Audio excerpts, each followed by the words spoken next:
Bonjour. Bon, on continue dans le trash, hein. Et en avant.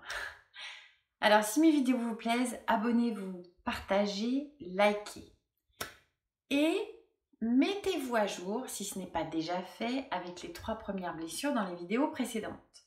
Et si jamais ça résonne un petit quelque chose chez vous, eh ben c'est que probablement vous êtes au bon endroit. C'est parti.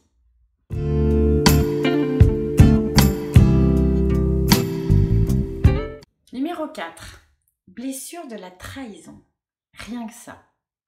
Alors, son slogan, ça serait « Je ne fais confiance en personne ».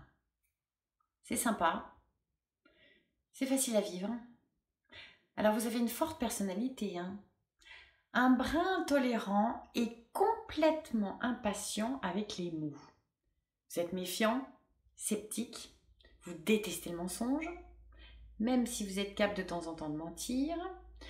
Vous avez souvent besoin de prouver votre bonne foi. Vous êtes très exigeant vis-à-vis de vous-même et des autres.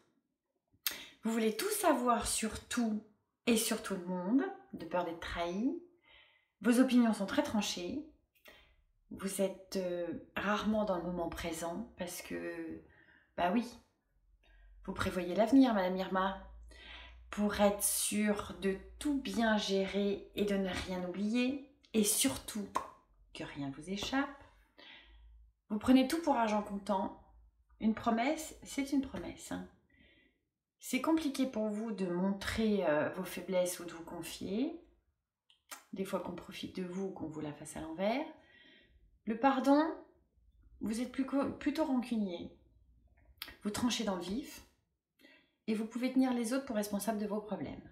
Alors, vous aurez compris que le masque, c'est le contrôle. Avec en prime, une humeur assez inégale. L'émotion principale de cette blessure, c'est la rancœur, voire la colère. Alors je l'associe, et ça n'engage que moi, au chakra de la gorge. La vérité, la parole juste, l'écoute, attentif aux autres, la parole de votre moi supérieur et non celle de l'ego. Et aussi à celui du plexus solaire, le pouvoir personnel, l'interaction avec les autres, le respect des autres et la maîtrise de soi. Ce que vous redoutez le plus, la séparation. Et alors, qu'est-ce qui vous irrite le plus chez les autres? Qu'ils soient meilleurs que vous, qu'ils aient un avis différent ou une façon de faire perso, qu'ils ne vous disent pas tout, qu'ils soient plus lents que vous.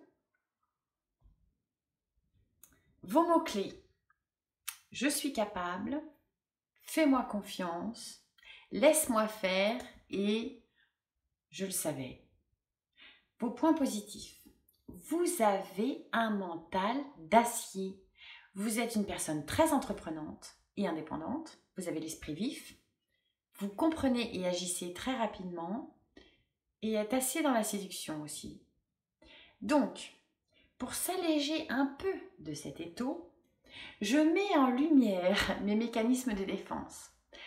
À chaque fois que vous voulez imposer votre point de vue, que vous vous mettez la pression pour tout planifier, que vous râlez quand ça ne se passe pas exactement comme vous aviez prévu, que vous faites des choses non pas par plaisir, mais plutôt pour être le premier, à chaque fois que vous sentez que vous allez mentir pour sauver les meubles ou votre réputation, que vous êtes sur vos gardes ou autoritaire, ce sont les signaux qu'il y a le feu, parce que ça doit être super inconfortable. Et c'est pas si grave de pas toujours avoir archi confiance en soi ou d'avoir toujours raison. Les émotions, les ressentis, branchez-vous. Qu'est-ce qui se passe? J'ai un nœud à la gorge, j'ai envie de crier, agoraphobe, vous avez des spasmes, des crampes, vous avez des douleurs qui finissent en it. Alors, plutôt que de vous taper la tête contre les murs, prenez conscience que plus vous avez peur de la trahison et de la séparation, plus votre comportement va vous placer dans des situations où les gens autour de vous n'auront qu'une envie, c'est de se barrer en courant. Le remède? Trouvez la parole juste. Tiens, Accord Toltec numéro 1. Et surtout, travailler le lâcher-prise. Définition. Le lâcher-prise, c'est faire quelque chose ou demander à quelqu'un et ne pas s'attacher au résultat.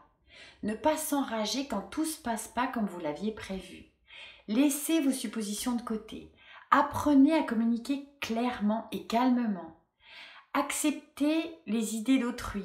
Acceptez de vous tromper. Apprenez le silence intérieur. Acceptez de ne pas pouvoir tout savoir ni tout contrôler. Lâchez ce qui ne vous appartient pas. La vie des autres, par exemple. Et après, après, vous constatez que vos relations sont fluides, que vous n'avez plus de rapport de force, que nous sommes tous reliés. Vous mettrez vos atouts pour apporter une valeur ajoutée au groupe. Inutile d'écraser qui que ce soit pour avoir de la valeur. Que le pouvoir et la compète, ça sert à rien. Que l'ego dessert. Et finalement, vous aurez repris confiance en vous. Vous serez paisible avec ce sentiment d'unité. Vous serez aussi en mesure de percevoir le talent chez les autres et vous les aiderez à avoir confiance en eux. Belle équipe donc. Et quelle paix intérieure. Voilà. Merci de m'avoir écouté. À très bientôt. Merci.